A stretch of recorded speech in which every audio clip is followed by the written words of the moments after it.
وأولياء الله الصالحين وعلماء المتقين والشهداء المتحدين وجميع مشايخنا المربين المرشدين إلى الله تعالى بحق ياسين والقرآن الحكيم وبحق طه والقرآن العظيم يا من يكتب الهوائج الصائلين يا من يعلم ما في ضمير يا منافسنا للمكروبين يا منفرجنا للمكروبين يا راحم الشيخ الكبير يا ناسك الطفل الصغير يا من لا يحتاج إلى تفسير صل على سيدنا محمد وعلى آله وأصحابه وأجمعين الحمد لله رب العالمين. I am going to diverge, which is always a scary thing to do, but you have to do it sometimes. Because of the talk on Surat al-Kawthar. I hope, inshallah, to add to what my brother said, add some further understanding to Kawthar. Because this is indeed a mighty, very short, one of the shortest surahs, but a very mighty surah. And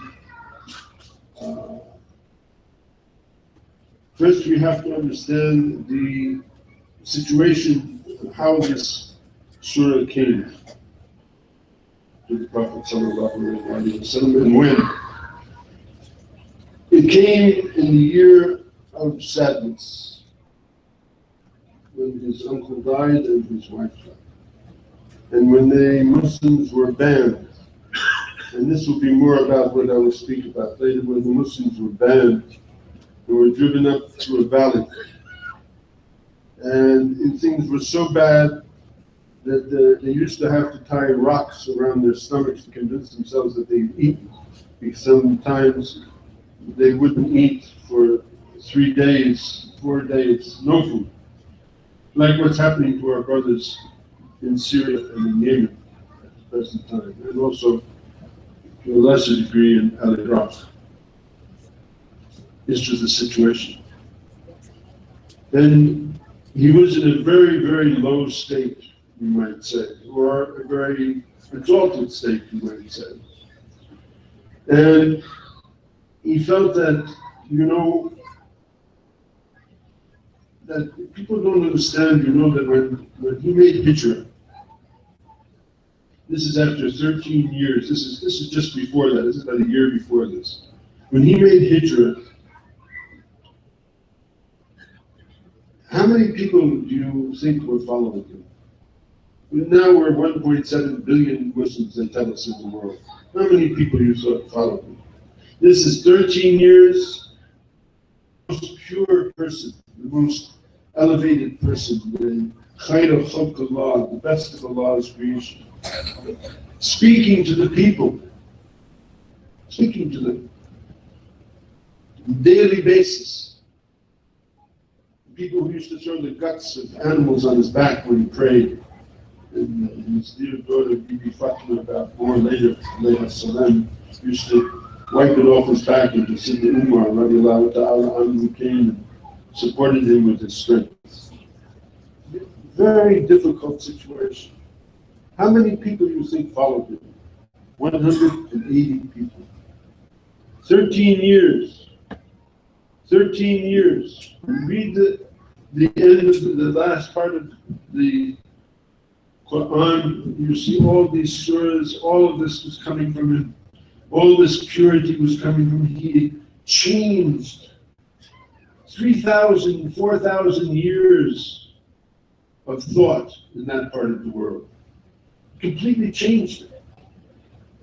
Totally changed it. But yet, with all of that, and all of that eloquence, and all of those words, and all of that inspiration from Allah, and indeed the wahi from Allah subhanahu wa ta'ala, only listen to him to the point where they said, we got your back. 180 people. 180 people. That's all the people who made it. So you could think that, given that, and given all that he did, you might be a little bit depressed when you think, like, done all of this, and only 180 people, have taken it to heart. And many of those people were the lowest caste people, so as to speak, of the community in Mecca Mukarrama. Slaves, people from Africa. Yes. Another overlooked fact is that his mother was an African. Amina was not an African, but Amina died when he was 4 years old. And Baraka, who was a black woman from Africa, was his mother for all of his life. She was the last person who touched him when he died. Most people don't know that. We know the hadith when he says, your mother, your mother, your mother. But who did he think was his mother? Who was the person that he ran to when he hurt? Who was the person that he sought solace from? Who was the person that he went to the way you do when you're a child and you have a boo-boo? Say, Mom, my God, I got my Mom. Who took care of him? Baraka. Black woman from Africa. That's his reality. Most people don't think about that. That was the influence on him. Yes, his uncle was influenced. Yes, a lot of many people were influenced on him, but that's why he said, your mother, your mother, your mother. This is the person that he went to. This is where he comes from. Missed by people. And when I tell you about Surah Al-Kawthar, you'll see something else that's missed by people. So anyway, this was the state that he was in. Living up in this little valley, cut off from his people, embargoed, familiar thing today, embargoed, cut off, no food, little food, starving a lot of the time, nobody with him, people didn't follow him, people didn't listen to him, people turned their backs on him, and worse, tried to kill him. So he thought, maybe I'll go up Taif. Taif is a city above, in those days, a town above Mecca in the mountain, above Mecca's here. And if you go up like this, there's a highway now that you can take. But in those days, he walked up this quite a high thing till you get to these mountains. He said, maybe these people will listen to me. Maybe they'll listen to me. Maybe I'll find somebody there who will hear my words and listen to me. So I walked up the mountain, hungry as he was, but we're people who fast, so he was able to do it. And he gets to Taif, and what does greet him? Dogs barking at it, and children throwing rocks at him. And they drove him out of Taif with rocks and dogs and kids. They drove him back down the mountain, they didn't even let him talk. They had heard about him. They had heard about Muhammad sallallahu alaihi wasallam. They drove him out to the point that they hit him with rocks and his face was bleeding. This is Muhammad sallallahu alaihi wasallam. This is what he was reduced to. This is what he became. This is what happened to him. And they kept throwing rocks at him, and he kept bleeding. And then, in the east, the houses were surrounded by walls. And in those walls, one of the walls, and he's coming down from the thing from Taif, one of the doors opened, and this guy grabs him inside. A Christian guy. He was a gardener in this orchard that belonged to somebody in Mecca. He grabbed him inside, and he cleaned his face up. Waited till everything quieted down. They didn't see where he went, and they went back up to Taif and left him alone. And he made his way finally down the mountain. Imagine his state. Of course, he never despaired in Allah because he trusted in Allah 100% or more. But yet, as a human being, because as Allah says about him, he was a man. He walked in the marketplace. He died. He was like you and I in that sense. He was a human being. And he felt these things deeply. So he made his way down the mountain, limping from the rocks. No clean now because this Christian guy who had the orchard cleaned him up. And when he got to the bottom, in order to get back up to the valley that they were living, he couldn't cross Mecca because since his uncle had died, he no longer had a mawla. He no longer had somebody to protect him. His uncle from Quraysh was always his protector, and as long as his uncle was alive, they never would bother him, really bother him, because they knew what the consequences of that would be. But now he doesn't have that. He doesn't have that protection anymore.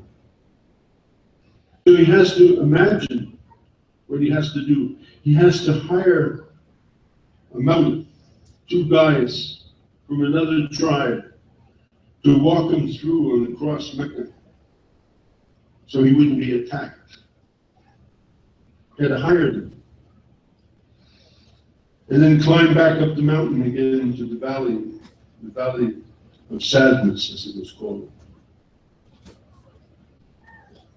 And he reached there.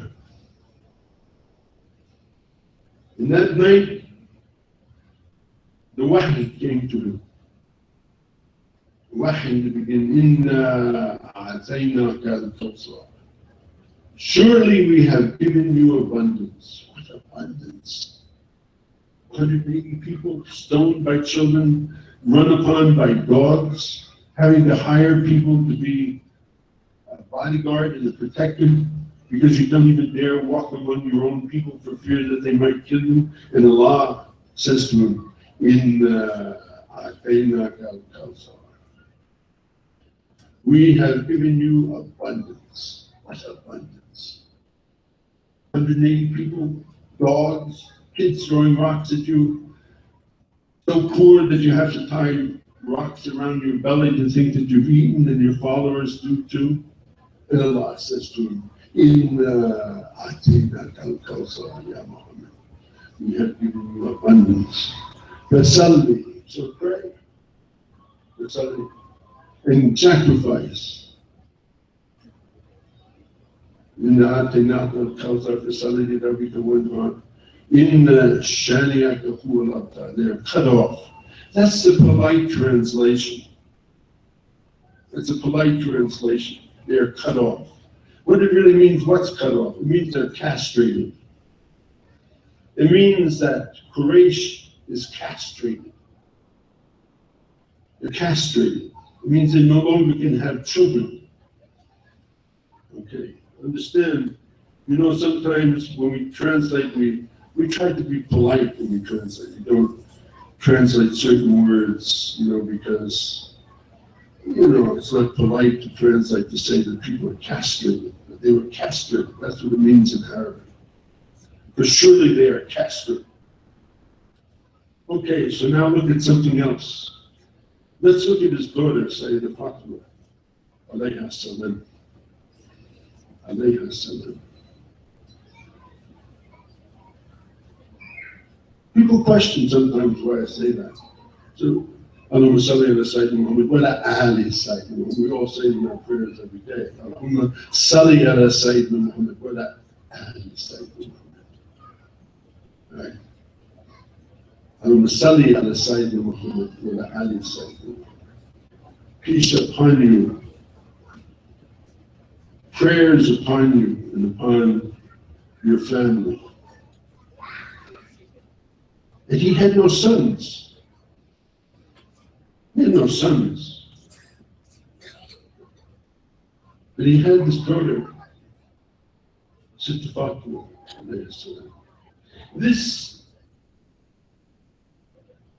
surah is about her. She is Kawthar. She is Kawthar.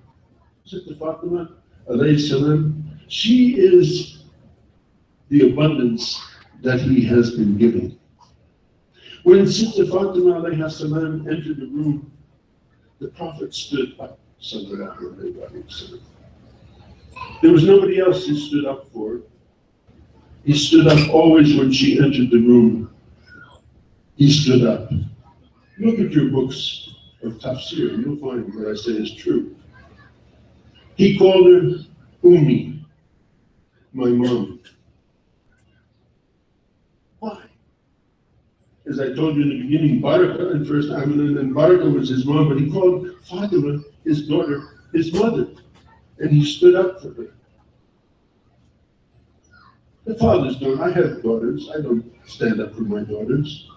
I mean, I stand behind them and I try to help them in everything I can do. But he respected her to the degree, and he knows who he is. He is Khayr al-Khalq Allah. Khayr al-Khalq Allah, the best of Allah's creation. And he stands up for this girl, Fatima alayhi salam. Because she is the Kawthar. She is the abundance that has been promised to him. You people from Ahlul Bayt, we know them. My teachers, most of them have been from Ahlul Bayt. Alhamdulillah. We love them. And we know them in the present time. Yes, some from Arabia, some from India. By India, I mean India as it was India. I don't mean this divided thing that the British came up with. I mean India. India.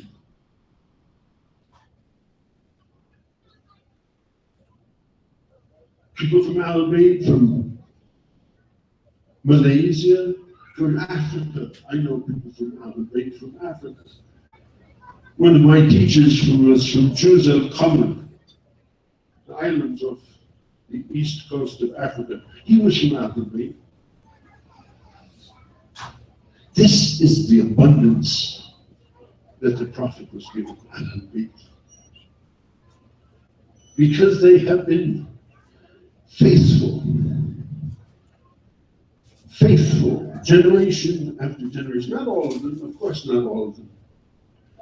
But over generations after generations and generations, from Sidna al-Hussein, Sidna al-Hassan, alayhim salam, have come the people who taught. I'm a Sufi person myself. My teacher is also from An-Nabi, as many of them were, not only him, but others as well. And he said, you know, we are from the school of Sidna Ali, alayhi salam. And when I get to the real part of my talk later, you'll understand more about this. These people who are faithful to that being from that family are the people who have kept Islam in true perspective over all these generations. That's who the Sufi people are. Our teacher is Sidna Ali alayhi salam, and who came after him, and who came after him, and who came after him, and who came after him, whose hand is in the hand of the hand, whose hand is in the hand of the hand.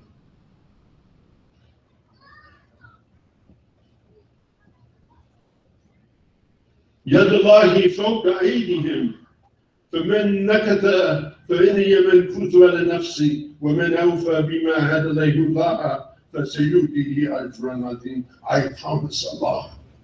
I promise Allah. I promise Allah. On the hand of the hand of the hand. And that is what has kept it honest.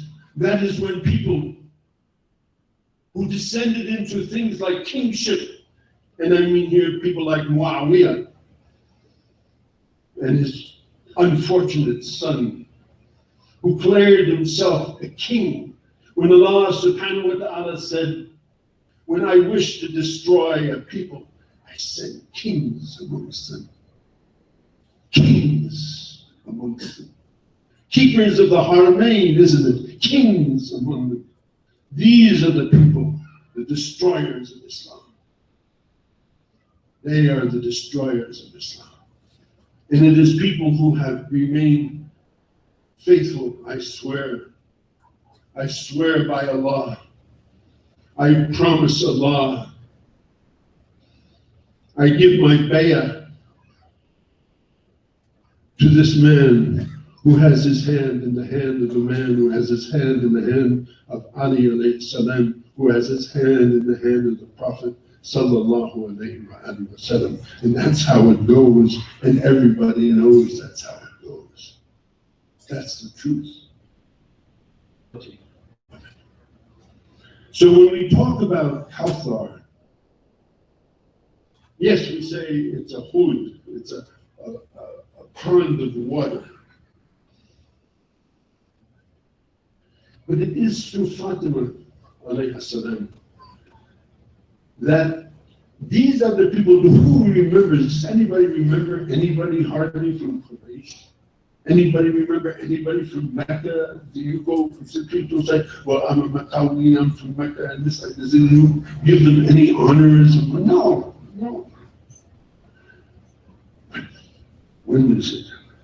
An An-Nabi. An-Nabi. From Fatima. Because they are the mother and the father. And that is how Islam has continued in truth. I say to the Sunnis and the Shia, you're corrupt. You're bankrupt. You're out of the game. You've left the table. You Sunnis and you Shia. And the proof of it is, and that's what I'm talking about tonight, the proof of it is Syria and Iraq and the Yemen at this present time. Who is a Muslim? This is what I'm talking about. Who is a Muslim? Prophet ﷺ said about a Muslim is somebody you're safe with.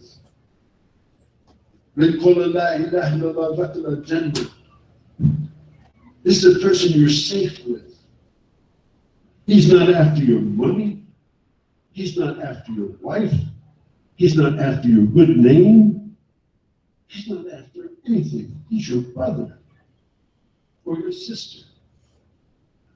That's who they are. That's who they are. And I have traveled all over the Muslim world. And everywhere that I have gone in the Muslim world, I have been invited into people's houses. The reason I became a Muslim, originally in Al-Quds, he mentioned, strangely enough, we had rented a house there. We were working on a book on the ancient city. I wasn't a Muslim. But the only place we could find somebody who would rent us a house, we had 12 people, 13 people who needed space, was from a Palestinian family. The father had gone to work in the Gulf. They had a big house, but nothing, there's no way to earn a living. So he went and he worked in the Gulf, support his family. And his house was empty. And his father rented his house to us. And you know, the houses there, they're just like the place where the Christian guy came out and grabbed the Prophet inside the door and took care of him, wiped up his blood and everything like that. The houses are in a thing that's called a hush. Square thing like this, and there's a big tall wall around it, and there's usually a steel gate in the hush, in the wall of the hush, big enough to drive a pickup through, and then inside that door, there's a smaller door that keeps people, that they can come in. So we had just moved into this house, myself and 10 or 11 other people, 12 people. And we were scared, because, Palestinians, they're terrorists. They'll kill you just as soon as you look at you. You know that. Everybody knows that. And the Palestinians, wow, dangerous people. So, and we're strange people, mainly Europeans and Americans. And we moved into this house in Duffel Garabia, the West Bank. We're living in the West Bank, occupied Palestine, they call it. We're all alone there, surrounded by these Palestinians. They all probably have Kalashnikovs, they will come and shoot us, right? So we're living there, we're just moving in and getting ourselves straightened out. And then we hear this strange thing, Allahu Akbar. Oh, the call to prayer, right? Well, we remember that, we read that in books, okay. Then time passed, and then suddenly we hear this thing.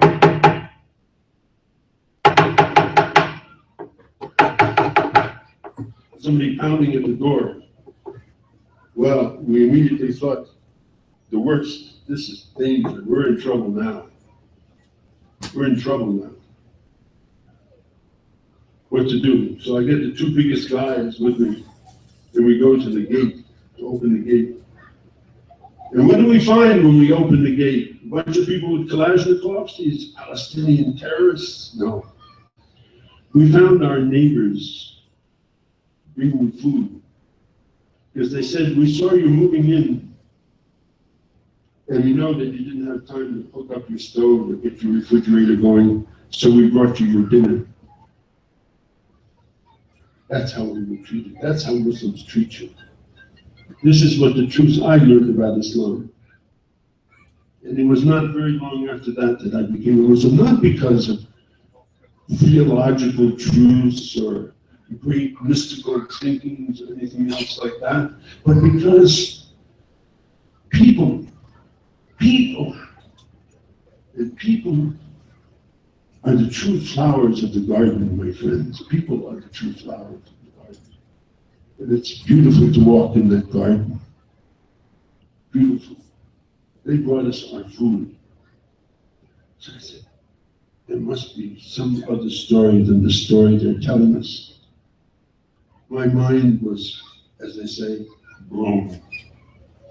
In common parlance in America, my mind was blown. Why would these people, who we are the enemy of, I'm an American, we're the ones who are supporting these Zion Nazis. We're supporting them. We support them with guns, we support them with money, we support them with diplomatic cover to around which to hide. Why would they feed me? Why would they not curse me? No, they came to feed you. And that's what my talk about tonight is about. My talk tonight is called, I am a Muslim. I am a Muslim. Who are you? I'm a Muslim. I'm Sufi now, Shi'i, Sunni, Salafi, Takfiri, Wahhabi, Deobandi, Barelvi, Shafi, Hanafi. Those little people like that in the time of the Prophet. You people say you follow the Sunnah. What's Sunnah? There's no Sunnah of the Prophet to be any one of those. And yes, maybe you follow this for teaching and so on. That's good, no problem. But that's not the Sunnah. He wasn't a Hanafi. He wasn't a Hanafi. Abu Hanifa, radiallahu ta'ala anhu, had been born, probably. He wasn't a Hanafi, he wasn't a Hanbali. He wasn't a Shi'i, and he wasn't a Sunni. He wasn't any of those things. What was the Prophet sallallahu alaihi wasallam? He was a Muslim. And who is a Muslim? Man qala la ilaha illallah dakhala al-jannah. He was somebody who had given, after 4,000 years of people worshiping multiple gods and goddesses and who knows what, he came down to the fact, Qul huwa Allahu ahad, Allahu samad. Huwa laysa kamithlihi shay'un. There's nobody like Allah. Before there was anything that existed, before there was anything that existed, anything, Allah was. They talk about global warming, the end of humanity, and so what probably will happen, yes. But after all of us are done and gone, after the animals are gone, after the oceans are gone, after the atoms are gone, after everything is gone, there will be Allah. Allah always was, always is, and always will be. That's Allah. There's nothing like Allah. Because everything dies. Law of thermodynamics, in which everything ultimately falls apart, which it does. Everybody dies. Everybody in this room, everybody who hears my voice, no, you will die. Life, my friends, is a terminal disease. Everybody dies. Everybody. Nobody's getting out of here alive. That's the truth. But when we're gone, and when our children are gone, and their children are gone, and inshallah there's children of the children of the children, and they're Muslim, inshallah, Allah will be, always will be.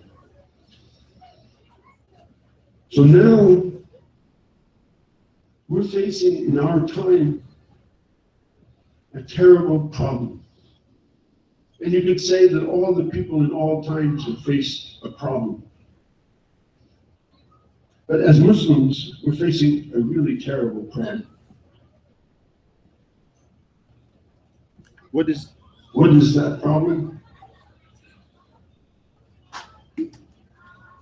I trust you all went through Ramadan this year, Bismillah.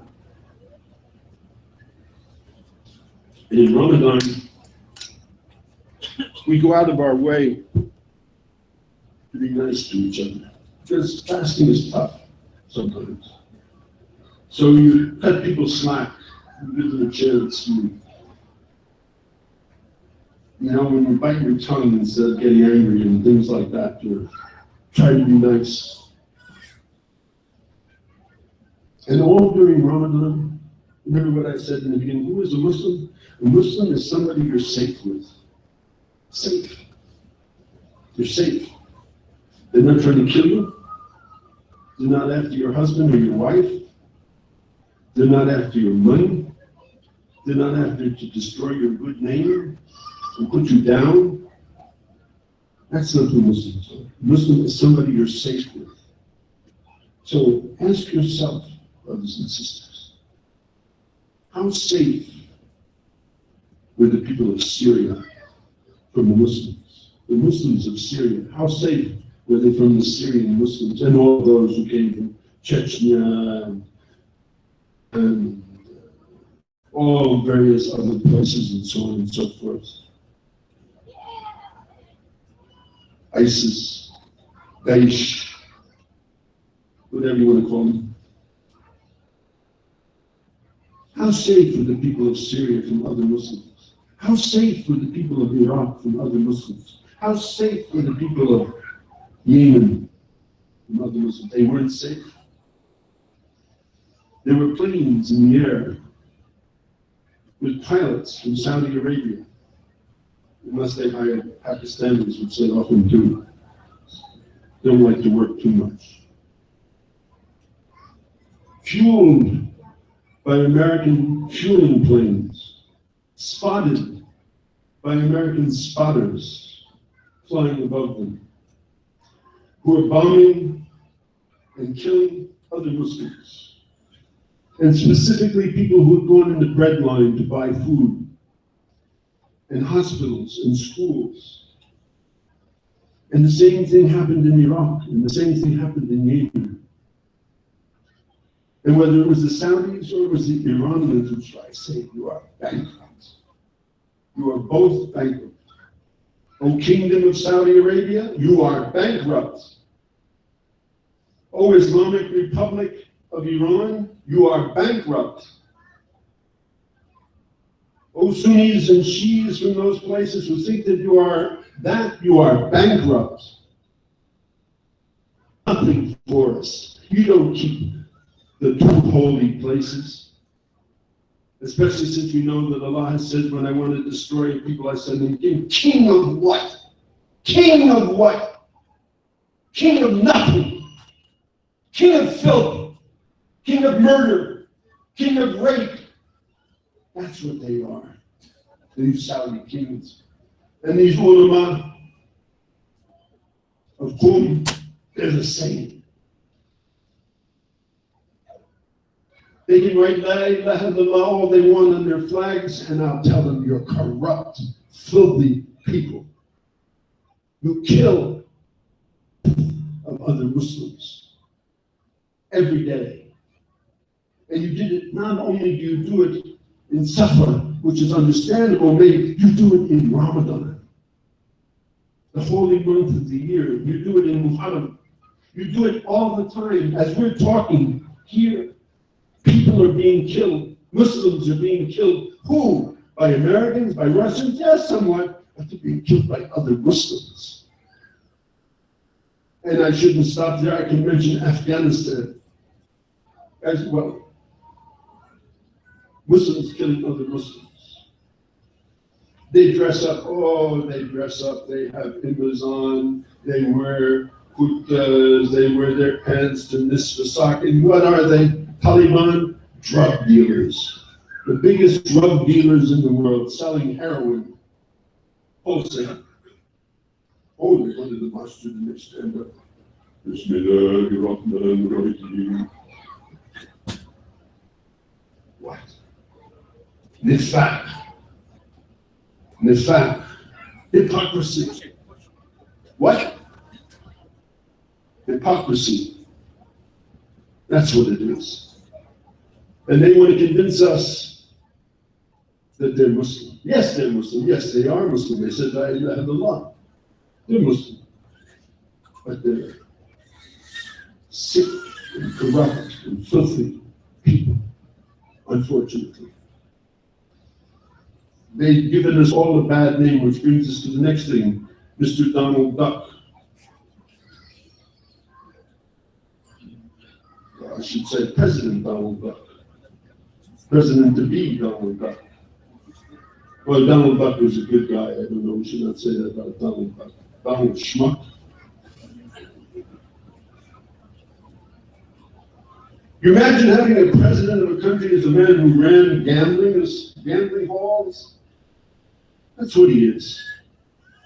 And his wife appears in a Cornell magazine there. That's the president and the first lady in the world today. Do you respect that? I do. Not an inch. And he's saying, let's get rid of you people, you Muslims, you Muslims, excuse me, Muslims. You know where the word Muslim comes from? It says Muslim. Muslim comes from Dhulm. That's what the English used to call us, Muslim. They knew enough to know something. So they gave us that name, Muslim. I'm not a Muslim. I'm a Muslim. A person with salam.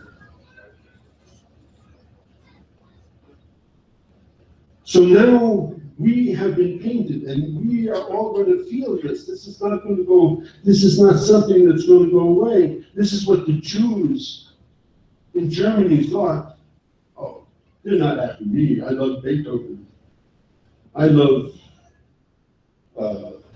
Immanuel Kant. I love whoever they were, great German scientists, and many of them, and authors, and people of culture, and poets, and like that. That's who I'm with. I'm not a Jew, really. But then they came to call. They came to call. And first they came to call the people who were easily identified as Muslim. I wear wherever I go a kurta, because I've been told by Allah that I have to wear hijab. Oh, so a man wears hijab? Yes. And you men who walk around in pants, shame on you. Shame on you! Showing off your structure and everything like that for all to see. and you insist upon your wives wearing hijab. And you don't wear hijab. Oh, you're a man, you got your pants on, I'm covered up. He says, cover your aura. Have you ever prayed behind a guy in the summer who's had a t-shirt on and you look down the bottom of his pants, down his crack, as they call it? You tell me that's hijab? That's not hijab. You see men lounging around and all of their equipment is hanging out because it's not covered? That's not hijab. So you men better wake up. And making sure your wives wear their hijab, but you don't wear hijab, and most of you don't. You wear pants and a t-shirt, pants and a shirt, and that's not hijab because your aura is showing. Not only in salat, that's just common decency, but you walk around in the streets like that. Showing it off. Shame on you.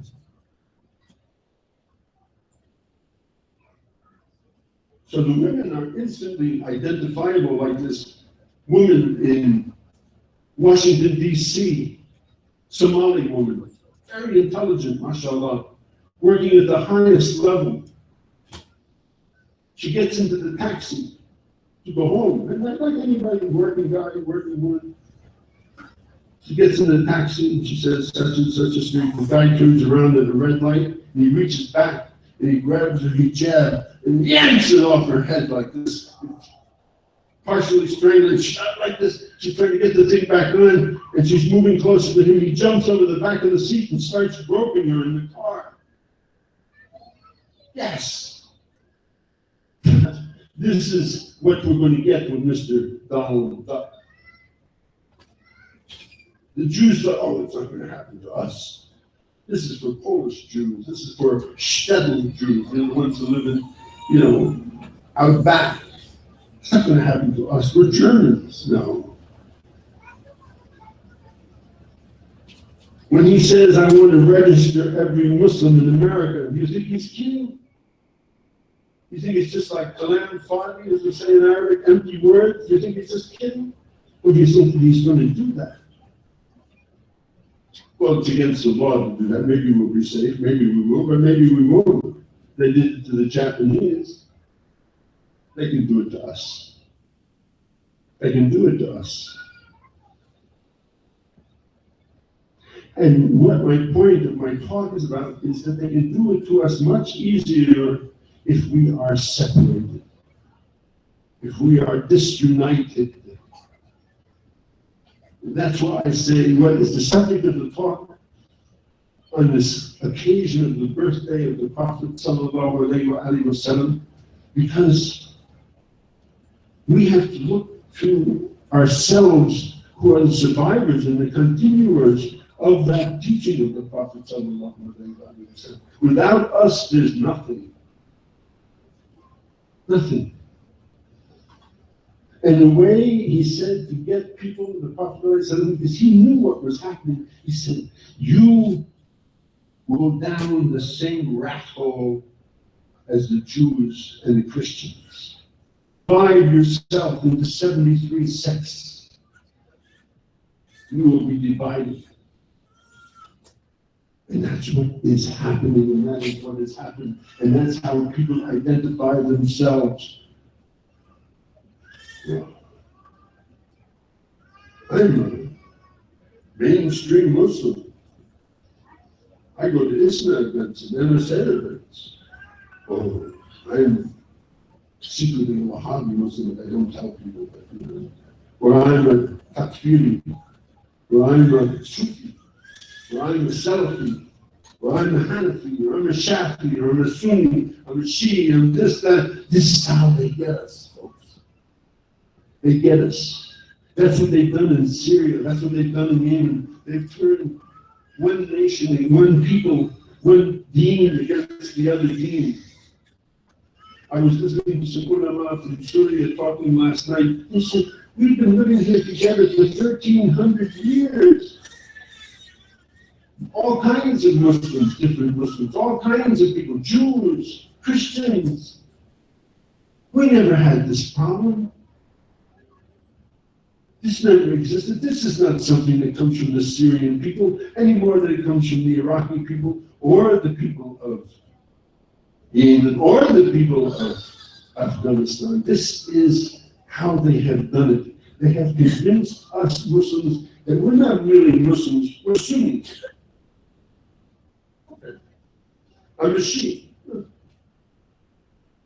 I'm a Shafi. Well, no, I'm a Hanafi. You know, like if you want to get divorced and you're Hanafi, what you have to say is talaq. Talaq, talaq, talaq. Some say you got to say it 3 times. You're divorced. Finished. But if you're a Shafi, it takes 3 months to get divorced. 1 month in which you say it, then you get your wakils together, and then they talk about it, try to make sulh, then again, another month goes by, and again, you want to get divorced? I want to get divorced again, I want to get divorced. 3 months. How could that be? These people, a lot of them from India, Pakistan, Bangladesh, it's talaq in their divorce. Simple, good. The other guy's got to take 3 months. That's complicated. Time consuming. Some people identify as this, some people identify as that. No. Is that the way it is? Is that who you are? You're this or you're that? You choose this, you choose that? I identify as this, I can use this identification as the way to destroy Islam. I can destroy Islam by turning people against one another. Well, I don't believe that you just say talaq in the divorce. I mean, my teacher in Abu Hanifa was a great teacher, and he says all I have to say is talaq, and I'm divorced. And Imam Shafi is a great teacher, and then Imam Shafi said, no, it could take you 3 months to do it. Allah says the things he likes least is divorce, so it may be difficult. But they're both Muslim. How can they both be Muslim? How could it be that one is correct when the other is one of them correct and the other is not correct? Is Abu Hanifa correct? Imam Shafi wrong? What? And if I know this, then I can find the ways to destroy you. Different from him, and he's different from him, and she's different from her, and divide and conquer. The oldest trick in the books, divide and conquer. That's what it is. I'll divide you, and then I'll conquer you. You don't think that the people who work for Donald Duck know about this? They know about it very well, my brothers and sisters. Very well. They're not stupid people. And they know that they have to get rid of us. Because our very existence makes it impossible. Because you have to put your head on the ground, Donald Duck. You have to submit, Donald Duck. And Putin, you have to submit. And Hussein Mubarak, or Baraka, or whatever your name was, used to be president, Barack Obama, don't think you're going to get by because your father was Muslim. You got to put your head on the ground too. And Xi in China, you got to put your head on the ground too. And every one of you got to put your head on the ground. And not only that, every one of you will put your head on the ground. Because he says, هَذَا دِينَ الْحَقِّ وَلِيُظْهِرَهُ عَلَى الدِّينِ كُلِّهِ. This is the deen of truth, and it shall shine forth over all deen. And central to that is submission and surrender. And that's very hard for a man who lives in a gold-plated house. Even the seatbelts on his plane are gold-plated. Well, guess what? He's going to the grave. Everybody's going to the grave. Like I said in the beginning, life is a terminal disease. Everybody's going to meet Allah. You think you're something? You're nothing. I'm nothing. That's why Ali alayhi salam was called the father of Turab, Abu Turab. the father of dust. And he said, I'd love to be the father of dust because I am nothing. You know Ali, alayhi salam, he only worked for Jews. You know what Ali did for a living? He was what they call in the Arab world a hamala. He's a guy who carries things on his back from here to there. Because you remember, he was the one who took ripped that fort. You know, he was a really strong man. A hamala, carrying stuff on his back. And he only worked for Jews. He didn't work for the Sahabas. Because he says, I know that the Jews will only pay me what they can get away with.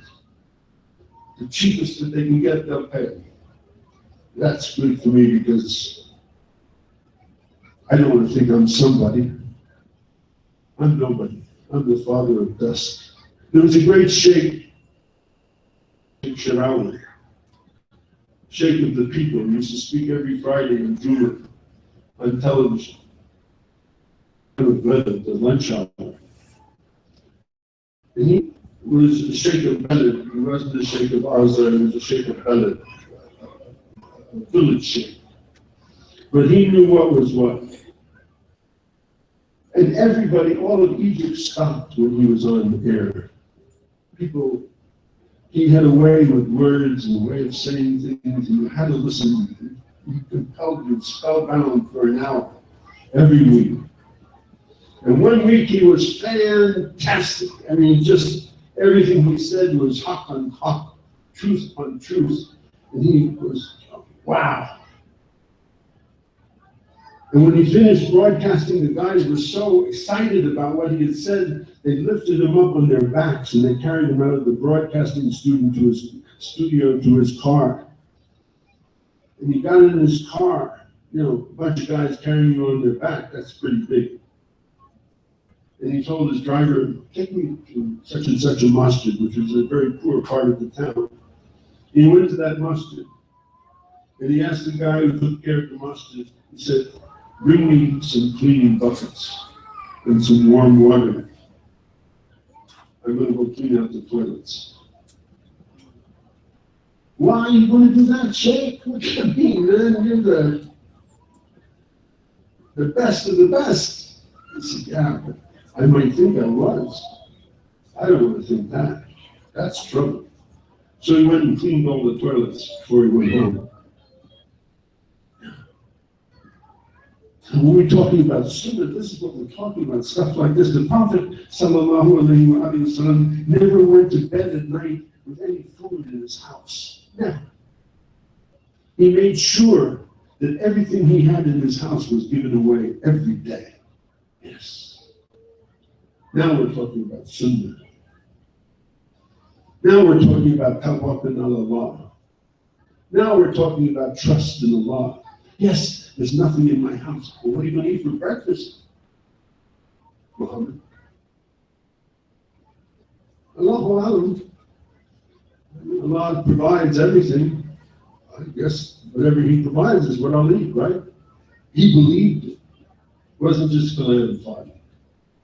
So this is the thing. This is who, you know, this stands in the face of people who have gold-plated seatbelts on their airplanes and their names painted in 10-foot letters on the side of the plane. Everybody knows Trump is in town. Yes. So the subject of the talk is I am a Muslim. And I said I was going to sit down because I'm standing too long. I hope there's a microphone because this is, now I come to the object of the talk. You want to sully first? Can you take it? Can you take a little bit more? Yep, absolutely. All right. Yeah, all right. Okay. I'm telling you in this terms, and I'm talking to you in this terms because it's important that you understand what I'm talking about, because everyone here is affected. Hold it, Chief, and this wireless. Everybody is affected by what's happening. This is going to touch all of you and all of your families. All of you and your families. And what is that? Is that we have to be united. We have to be supporting one another. No matter what you are, no matter if you're a Sufi or a Salafi, who cares? In the end, who cares? You're going to the grave and he's going to the grave. If you've done good, you'll get good. If you've done evil, you'll get evil. This is the truth. So, 1, I am a Muslim. 2, why did Allah send Muhammad? Because this is his birthday and we're talking about it. Why did Allah send Muhammad? Sallallahu alayhi wa sallam. Why did he send him? He said, Ma arsalnaka illa rahmatan lil alameen. I did not send you save as a mercy to all of creation. Save as a mercy to all of creation. That's why I sent you. So if you want to know who is a Muslim, who is a person who's really following the Sunnah of Muhammad sallallahu alaihi wasallam, look to what they do. Look at what they do. Don't look at what they say. Don't look at the clothes they wear. Don't look at the length of their beard. Don't look at the length of their pants, or whether they have a hat on, or they have a topi on, or this, that, or that on. Look and see, are they merciful? Are they merciful? Are they merciful to each other? Are they kind to each other? Are they kind to their wives? Are they kind to their children? Are they kind to their neighbors? Are they kind when they hit a fly, they kill a fly, do they smack it like this? Or, unfortunately, Mr. Fly, I don't know that you might cause sickness in my family. I have to kill you. And even they kill a fly with mercy. So this is the thing. Yes, number 1, I'm a Muslim. But what about being a Muslim? What am I as a Muslim? I'm merciful. I must be merciful, because the only reason that he says, illa, this word illa, la ilaha illallah, illa is an important word in Arabic. It means for no other reason did I send you Muhammad except as a mercy to all of creation. That's why I sent you. So if you say, I follow the Sunnah, then you better be merciful. You're fooling yourself, you're fooling your family, you're fooling those people around you, unless you're merciful. So be merciful. Be merciful. Next, these are 5 points, easy to remember. I'll leave them with you tonight. Next, وَتَسْمِعُ بِحَبْلِ الْجَمِيعِ وَلَا تَفَرَّقُوا. Hold forth to the rope that Allah has put forth, and do not be divided. What is that rope? The Quran. The Quran. The spoken word, Bismillah ar-Rahman ar-Rahim, Alhamdulillahi Rabbil Alameen, Ar-Rahman ar-Rahim, etc. It's the spoken word. It's not something where you sit and you have a book, a mushaf, like this, and you take it and you read it like this and you just read it to yourself. No, what happens, son? No. It's that you read it out loud. It's what the Christians call the word made flesh. It means that this has to come from your mouth. Bismillah ar-Rahman ar-Rahim. It's not silent. The Quran is not silent. The Quran is a spoken revelation. Before it was written down, it was spoken. It was spoken first by Muhammad sallallahu alayhi wa sallam, and then by people called Qur'an. Quran, these are people who walked around who were walking Qurans. Before there was a Mus'haf, before there was a book, before there was any of that written down, there was Quran. There was a spoken word. And there were people who were repositories for that spoken word, who would speak that word and put that word into the world. Bismillah. Bismillah, it puts a word into the world.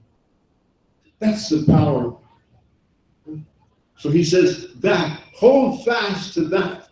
Hold it fast. Qul hu Allahu ahad. Allahu samad. Hold to that.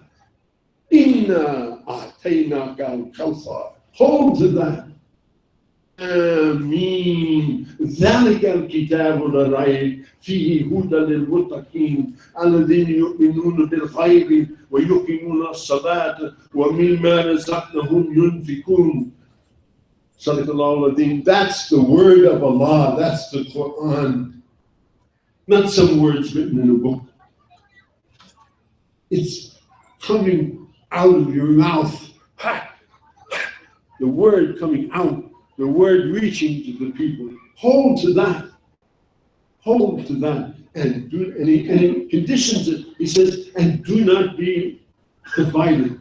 Don't be separated. And when you say, I'm a Shafi, I'm a Hanafi, I'm a Sufi, I'm a Salafi, I'm a Sunni, I'm a Shia, I'm a this and that, you have done just what the Prophet said. You have gone down the same rat hole as the Christians and the Jews went down, because you've divided yourself and separated yourself from other Muslims.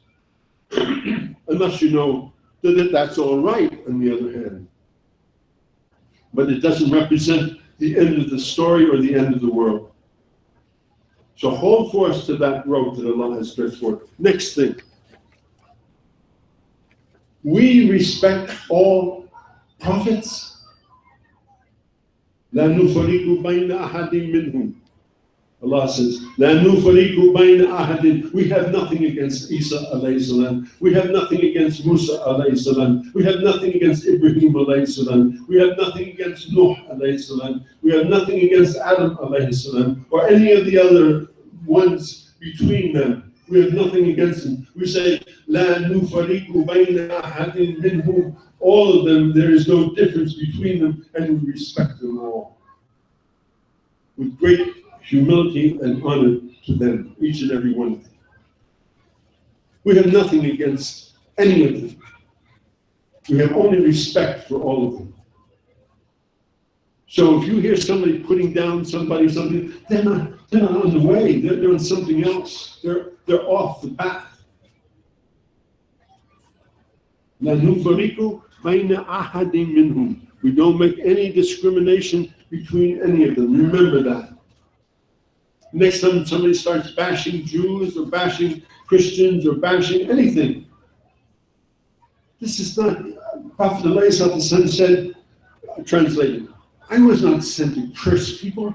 I was sent to bless people. We don't curse anybody. That includes those Shia who curse the Khulafa Rashidun. We don't curse any of those people. They had their job, they did their job. Allahu Alam, what they did. Next, we respect all scholars. We respect all scholars. All scholars. He gave me a big accolade and he said he did this and he did that, talking about me. I'm nothing. Nothing. You know, I don't think of myself as something. You know, I'm a servant of Allah as best as I can be. These people, you've met scholars. My sheikh was a scholar. He taught at Azhar. He was a scholar. I know what a scholar is. I'm not a scholar. I'm maybe an Arafi from the Arafi, but I'm not an alim. I'm not from the ulama. I know the difference. I've met ulama. I know what they're like. They devote their lives to study.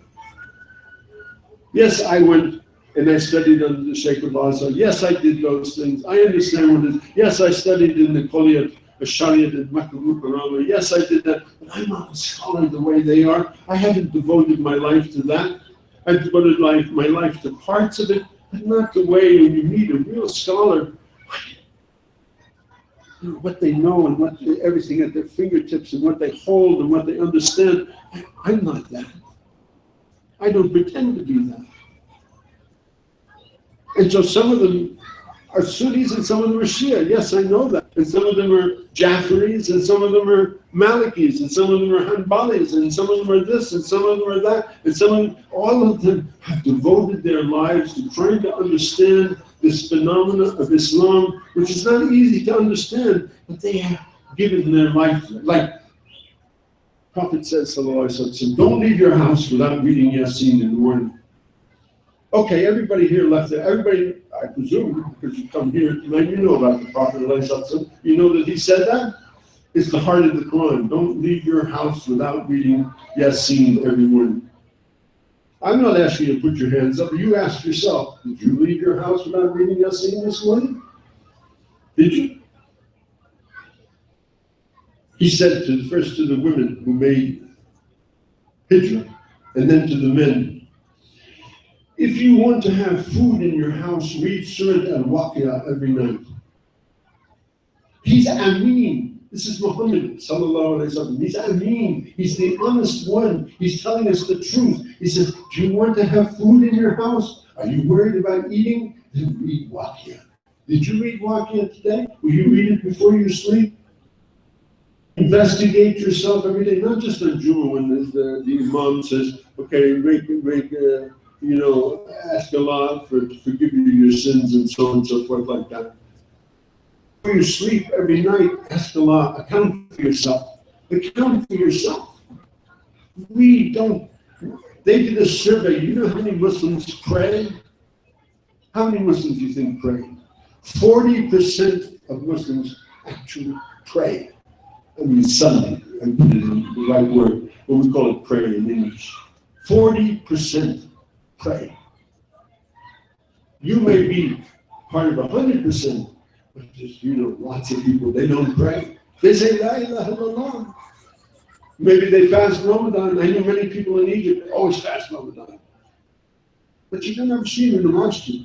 I would walk with my sheikh in the morning, we'd go to the masjid to pray Fajr. We'd pass these buildings. Black. One night here, one night there, one night here, one night there. Egypt is a Muslim country for the most part. Presumably all the people in that building are Muslims.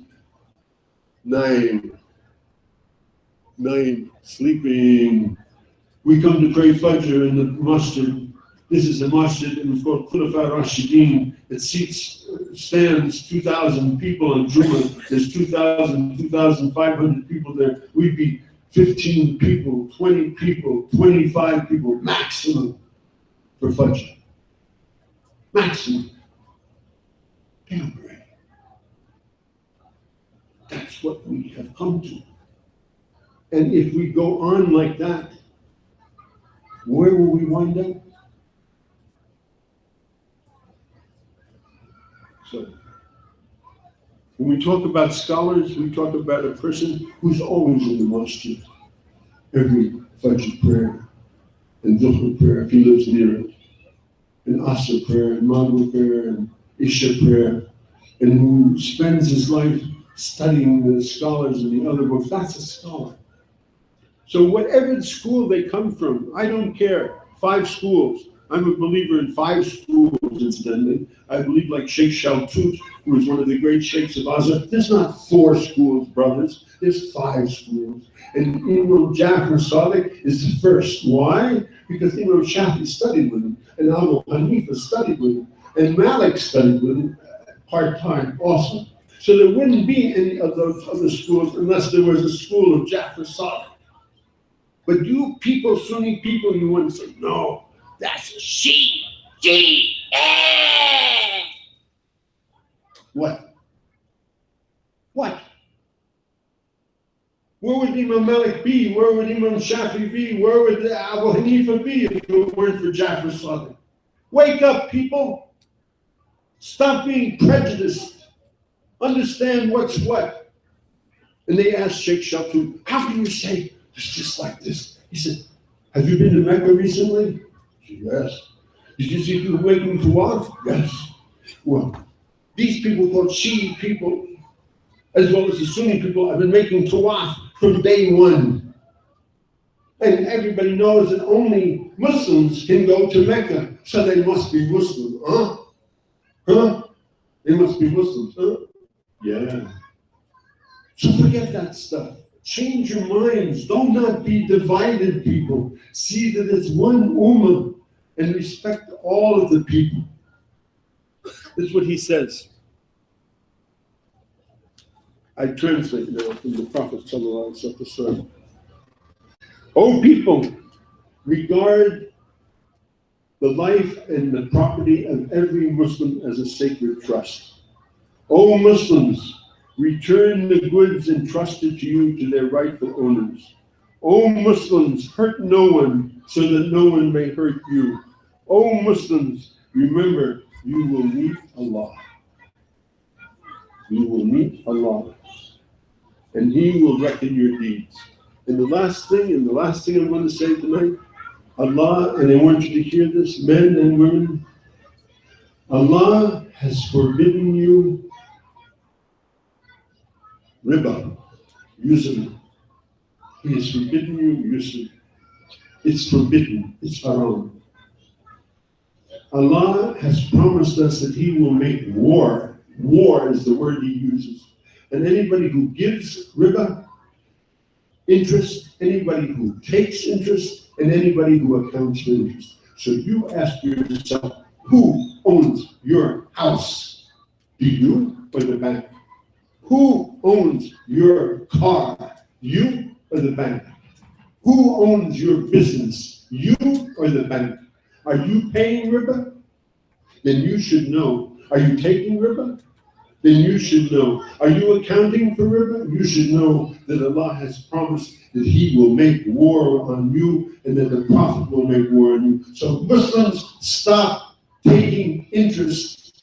Cut it off. It's what has poisoned this world. Stop it. Or at least make the niyyah, because amal bi niyyah. He says amal bi niyyah, action is by intention. At least make the intention in your heart. Say, from this moment, Allah, I have realized that riba is wrong. I will have nothing more to do with it. Wash your hands of it. It's poison. It's poison. Do you want Allah to make war upon you?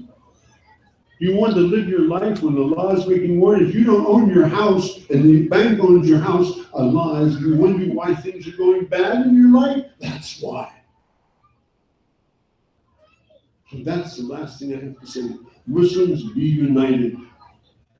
Start with the fact that you're a Muslim. Start with the fact that you're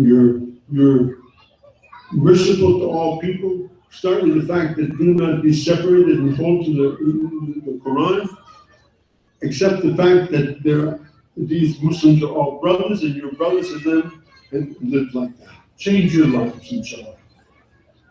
I could sit here and say good things about the Prophet all night long, sallallahu alaihi wasallam. You know all those things, I know all those things, but I wanted to bring you something else. I'm an old man. I don't have time, so I wanted to speak to you from my heart and tell you what's on my heart. Well, thank you for listening. Wassalamu alaikum wa rahmatullahi wa barakatuh.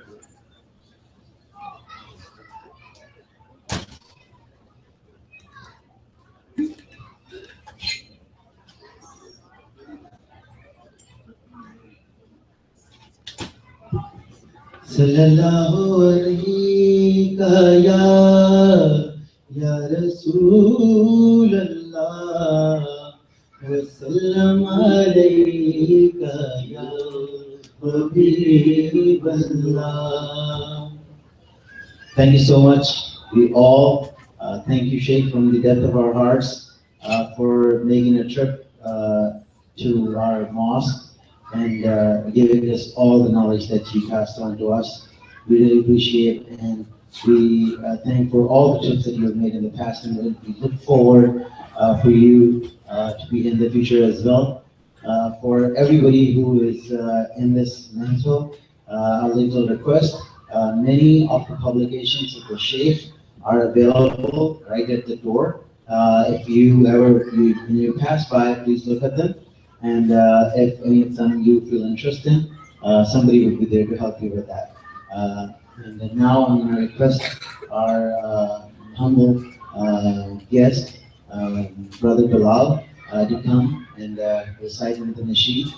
And after that, we're going to do Salatul Salam after that. Jaldi. Salam. Oh, okay.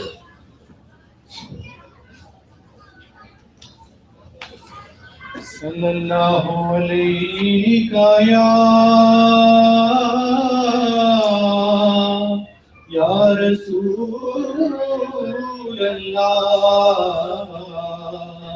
wa sallam alayka ya Habiballah.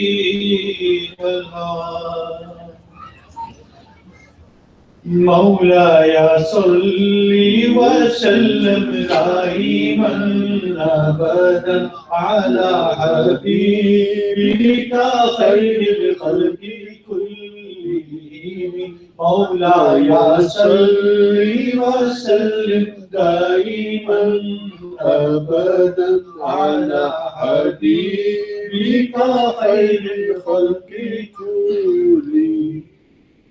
محمد سيد الكونين والثقلين. محمد سيد الكونين والثقلين والفريقين من علو ومن أجل.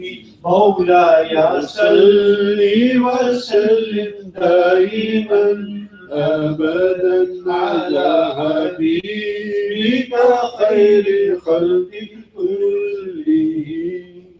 نبينا الأمير النهي فلا أحد.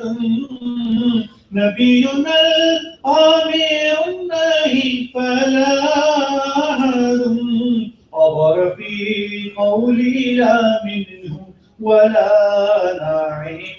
مولاي صل وسلم دائما ابدا على حبيبك خير الخلق كلهم.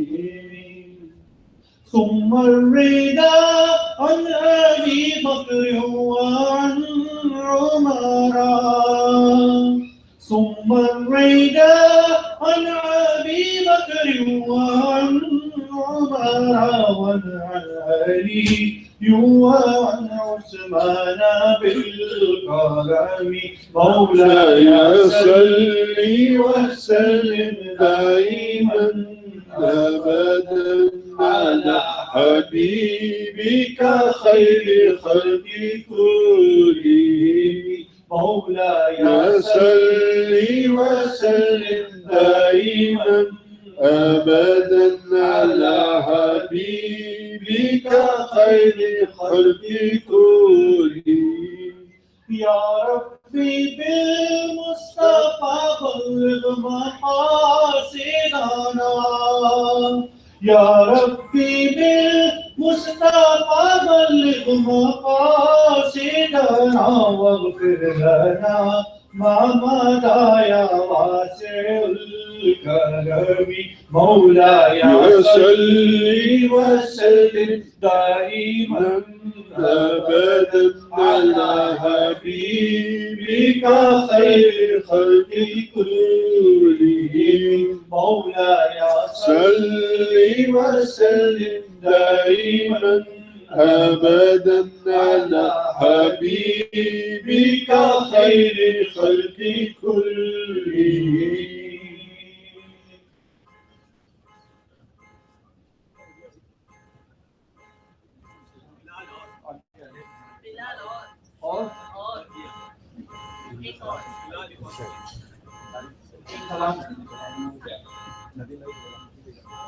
किसी की गाड़ी बाहर Let's finish.